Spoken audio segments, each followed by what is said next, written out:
तर सध्या हिवाळा चालू आहे आणि एवढ्या थंडीमध्ये आम्ही आहोत मनालीमध्ये आणि इकडे पंजाबमध्ये हिमाचल प्रदेशमध्ये सगळ्यात जी ऑथेंटिक आणि सगळ्यात जी फेमस डिश आहे आणि जी खूप हेल्दी पण आहे ती म्हणजे सरसों दा साग आणि मक्के दी रोटी।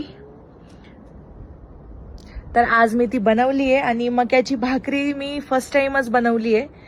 तर बघू खाऊन आणि सगळ्यात आणि अजून एक ही गोष्ट आहे की मी 1 जानेवारीला व्हिडिओ बनवला होता की इथे स्नोफॉल पडेल असं खूप वातावरण तसंच झालं होतं पण नाही पडला। सो ज्यांना मनालीमध्येच यायचं आहे स्नोफॉल बघायला त्यांनी अजून पण येऊ नका, सध्या स्नोफॉल नाही आहे कसलाच।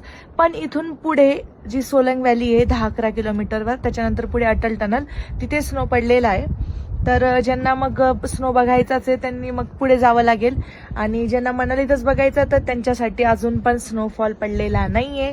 आणि आता मी खाणार आहे मस्त आपलं खूप सुंदर असं, आणि सगळ्यात महत्त्वाचं अजून एक गोष्ट आहे की इथे आम्ही होमस्टेमध्ये राहत असल्याने हॉटेलचं खायची गरज पडत नाही, मस्त घरीच हेल्दी बनवायचं आणि खायचं। सो हा एक फायदा आहे। आणि सध्या आम्ही वाट बघतोय ती म्हणजे स्नोफॉलची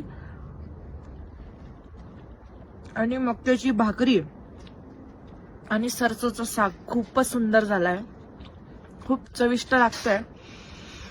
तर असाच व्हिडिओ आवडला असेल तर लाईक करा, फॉलो करा, शेअर करा। थँक्यू।